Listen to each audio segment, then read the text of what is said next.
ci Excaf Télécom. Excaf Télécom. oui bi nga xam ne tey foog naa ñu ngi wax tudd wàllum liquidation ak ñoom seen ci ñi nga xam ne ay pères de famille ak ay mères de famille ñoo fa nekk. doon daan seen doole.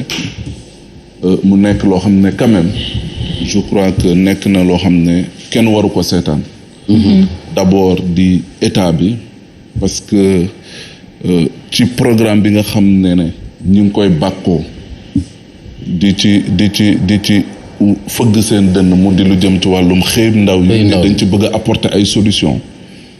tey ëpp na di seetaan lu ci mel ni entreprise de presse surtout lu jëm ci wàllum TNT bi nga xam te ne nii tamit yoroon na ko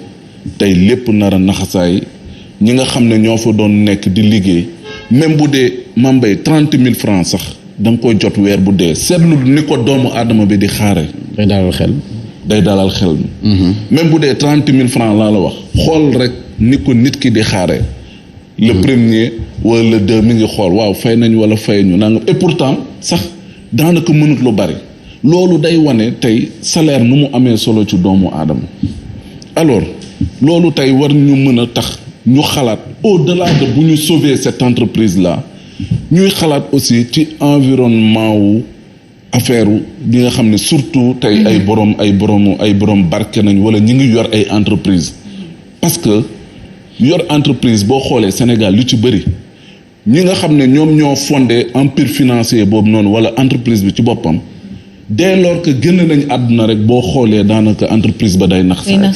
te loolu dafa nekk loo xam ne modèle économique environnement wu tey modèle économique wu tey entreprise yi dañ ko war a xoolaat de telle sorte que tey même bu fekkee ne borom bi nga xam ne moom moo ko fondé yóbbu ko ba mu ko yóbbu ko foo xam te ni tey kawe na ay nit di ci suturloo ay sénégalais di ci liggéey muy employé ay doomu aadama muy lutter contre le chômage tey di ni peut-être di tax nit ñi di am sutura mais au moins ñu veiller ci li nga xam ne moom mooy pérennité wu justement de cette entreprise là parce que loolu dafa am solo il y va de l'avenir ñi nga xam ne ñoo fay liggéey mais il y va également de l'avenir surtout ñi nga xam ne ñoom nañu gàddu yor seenu sutura war leen a dundal war leen a yor war a faj tam li nga xam ne moom mooy boomu gàcce yi donc il faudrait que l'État aussi muy xalaat ñu muy mën a accompagner justement je dirais que ça concerne de plus le secteur privé par rapport ak li nga xam ne xas nañ ko bâtir ba mu taxaw ba pare mais ñuy xoole ba nga xam te ne nii ndax yëf yi day naxasaay après bu ko defee ay pères de famille wala ay mères de famille di mujj au chômage donc il faudrait que le modèle économique des entreprises sénégalaises wala le modèle économique surtout ci ñi nga xam te ne nii tey ñi ngi yor ay loo xam ne ay nit dañ fa nekk du suturloo ñu mën di leen dimbali di leen jàppale parce que ay pères de famille ñoo fay nekk yoo xam ne buñ leen dimbalee dina tax quand même dinañ dimbali askan wu bëri. Très bien, merci beaucoup Mamadou Fofana. Birame amoo voilà Birame aywa donc source A tey dafa dellu si ou bien même di ñu amal information de taille mu di tête de liste majoritaire de Yewwi Askan Wi au niveau national fi mu ne xam nañ ko donc c'est cet homme comme ni mu ko titré cet homme que vous voyez ainsi c'est bien sûr Ousmane Sonko mu di leaderu Pastef donc ki nga xamante ni mooy topp ci ginnaawam mu di Aïda Mbodj donc moom mooy nekk celle qui viendra sur la liste d'investiture donc tout juste après Ousmane Sonko, quelle lecture faites-vous par rapport à ça? Oui, boo ko complété. Alors, bu ma ko complété, Khalifa Sall également dana bokk ci liste bi. Figurera bel et bien ci liste des investis de la coalition. Alors, coalition Yewwi Askan Wi. Voilà, ça me permet de faire le package de cette information, si elle est avérée. Déjà, si c'est Ousmane Sonko, politiquement, c'est logique. ci biir coalition Yewwi Askan Wi que ñu jël ko def ko tête de liste ci élection législative yi pour deux raisons dem na élection législative am député moom en tant que Pastef dem élection présidentielle nekk troisième tey ñu mën ko wax sax leader de l'opposition parce que ki jëloon deuxième féete na ci pouvoir bi léegi ñu demaat au nom ci biir coalition Yewwi Askan Wi bu ñu wax tey Yewwi Askan Wi c'est peut-être 3 personnes 4 personnes lañ ci gën a ràññee c'est Ousmane Sonko c'est Khalifa Babacar Sall c'est Aïda Mbodj c'est ku mel ni Déthié Fall en tout cas ñi ñuy wooyee peut-être les têtes ci coalition boobu noonu maintenant pourquoi Aïda Mbodj ñëw après moom bon mbirum parité lañ koy jàppee ba pare également elle a un vécu politique Aïda Mbodj est quelqu'un koo xamee ni sur le plan politique elle a un chemin boo xamee ni def na ko am vécu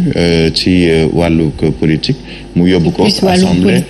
wàllu politique bi que parité mais ba ci assemblée nationale sax parce que yóbbu na ko assemblée nekk na député am na expérience ak expertise politique boo xamee ni bu ñuy wax waxu parité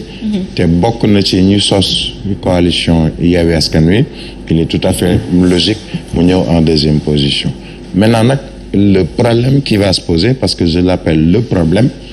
c'est le cas Khalifa. Comment ça? Parce que quand je dis cas, jusqu'à preuve du contraire, il n'est pas éligible. Est-ce que la coalition Yewwi Askan Wi dina soutenir un bras de fer avec, je dirais, la justice wala la justice politique qui n'a rien à voir avec les magistrats. La justice politique pour ñëw ne ni damay dugal Khalifa Babacar Sall ci sama liste. Est-ce que mënul nekk mënul am comme conséquence ñu dem yóbbu seen liste ñu ne leen bokk leen parce que ki ngeen ci dugal warul bokk donc c'est un combat boo xam ne ñoom bras de fer lañ ko parce que en fait c'est une logique ndax dañoo dellu ci y a une conférence de presse boo xam ne Khalifa Babacar Sall def na ko dend ci ak Ousmane Sonko ak les leaders de Yewwi Askan Wi où il a martelé que je serai candidat te kenn mënul la dindi loolu ci man je serai candidat moom ko waxee Ousmane Sonko daanaka da ko tàccu du genre c'est bien que tu puisses aujourd'hui prendre tes responsabilités léegi ñoom dañoo jóge ci benn phase moom Khalifa Babacar Sall où il était du genre la victime di victimiser wu dem ci phase boo xam ne il devient celui qui veut attaquer en premier mu wane ko ci waxam ci discours am peut-être ci biir coalition Yewwi Askan Wi tey bu ñu ñëwee source a di fësal na ni il sera également investi ci biir liste bi ça veut dire que ñoom ñu ngi àgg ci étape où c'est à la guerre comme à la guerre. On va mettre les moyens. Mais ce n'est pas un défi risqué selon eux. Ça peut être c'est risqué ça. Le risque mooy ñu ñëw ñu ne la dañuy invalider sa candidature parce que sous prétexte que il n'est pas éligible etc. Alors que ñoom dañoo jàpp ni ba ñuy def procès bi la tukkee ci procès bi ak li nga xam ne moom nañ ko teg ci daan binduñu ci wàllu inéligibilité ci lu jëm ci wàllu kay élections législatives ils ont de bons conseils ils sont sur le plan politique ku ci nekk ci ñoom am nga vécu politique am nga expérience politique nan ngay def ba utiliser sa expérience politique boobu d'abord pour fexe ba nguur gi de manière générale dellu ginnaaw mais surtout pour prendre l'opinion nationale comme internationale à témoin ne leen kay lu mu bëggoon def na ko 2019 mooy segg na ay ñi mu nar a jàkkaarlool est-ce que dinañ ko may mu seggaat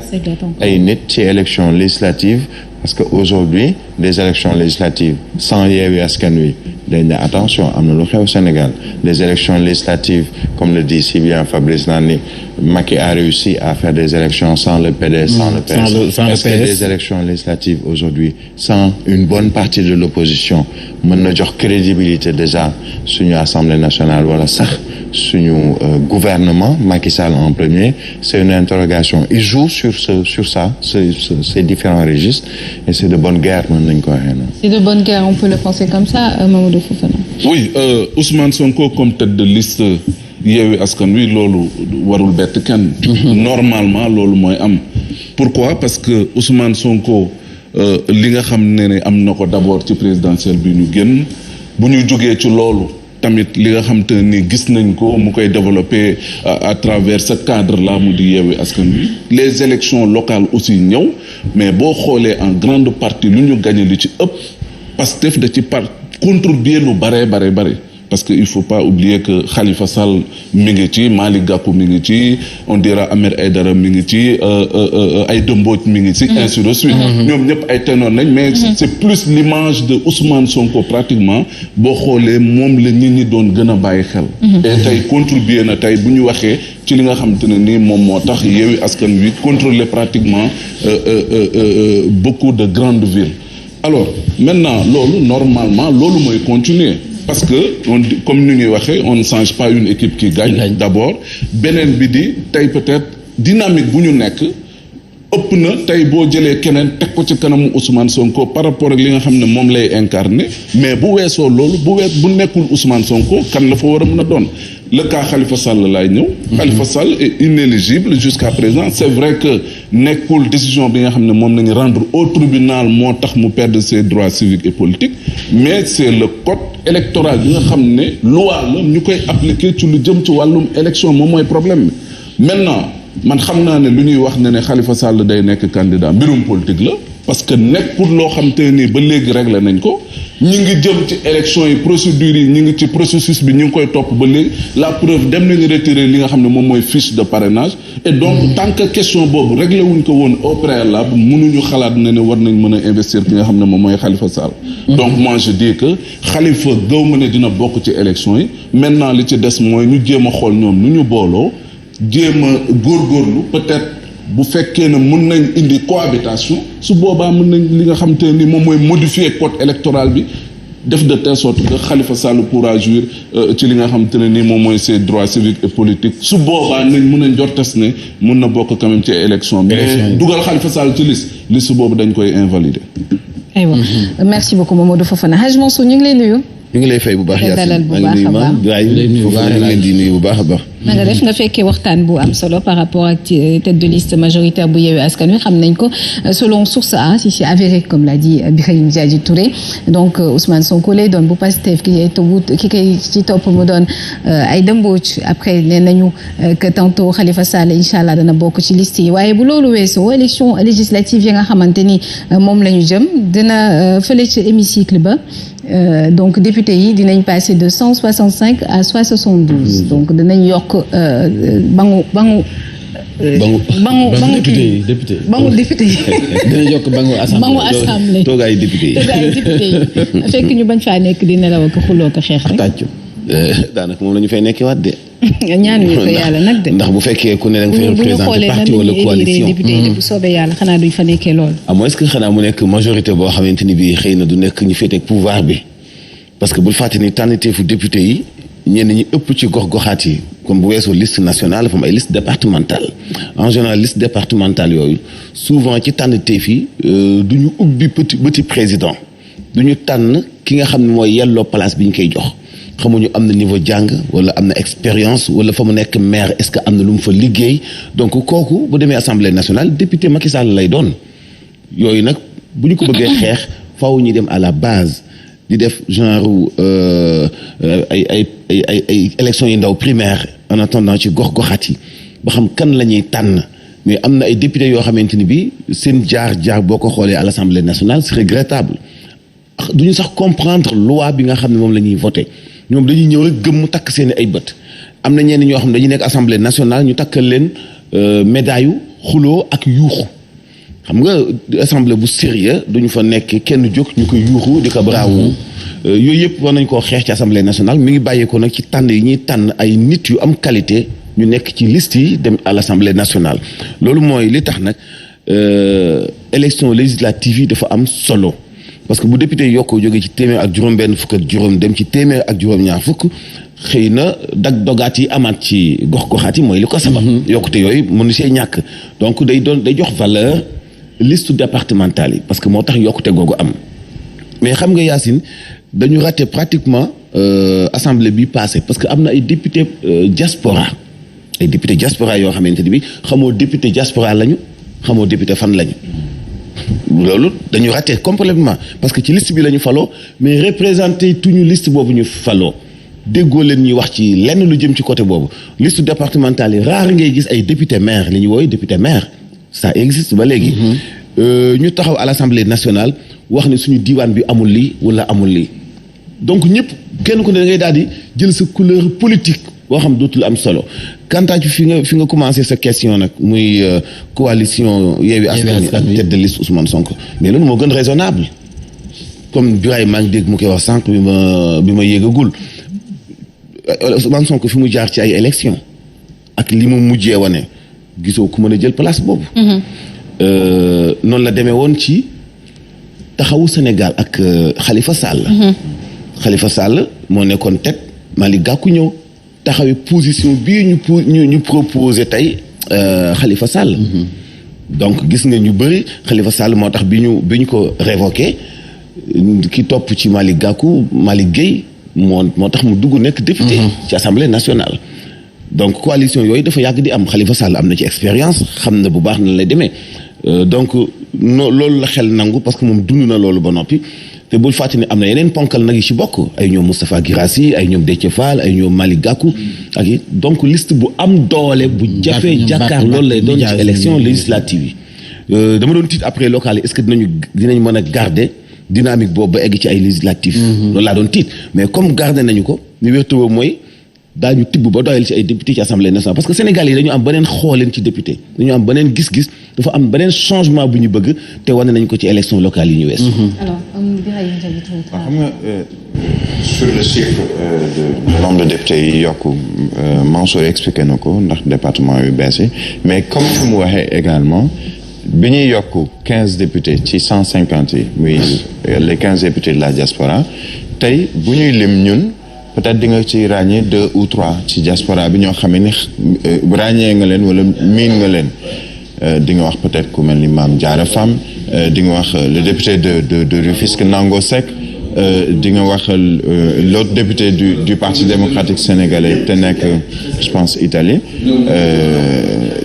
ñett lay doon donc quelquefois tu te poses la question mais quel est le rôle pas seulement des 15 députés yu diaspora mais l'ensemble des députés am na député yoo xamee ni absentéisme mooy seen premier problème Assemblée nationale Moustapha Niasse le président de l'Assemblée nationale ci suma jumul daaw wala daaw jéeg am na benn session bu mu defoon bu ñuy tëj session bi lu mu doon wax mooy dina am ay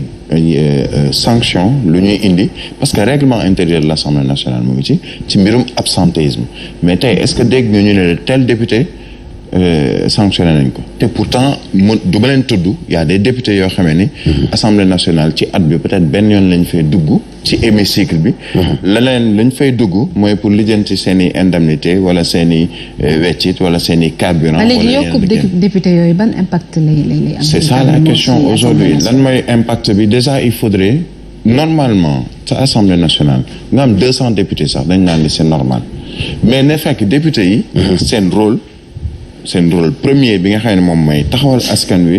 ak gox yi ñu nekk par rapport ak seeni jafe-jafe mën ko wax ci lu jëm ci wàllug ay lois yu ñuy voté ak yooyu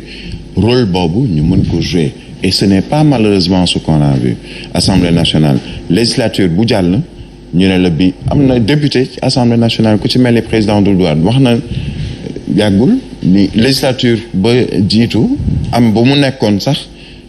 li ñu lajj ci lu bari ci wàllu doxalinu député à l'Assemblée nationale chaque fois je le dis am na ñoo xam ne tey dañuy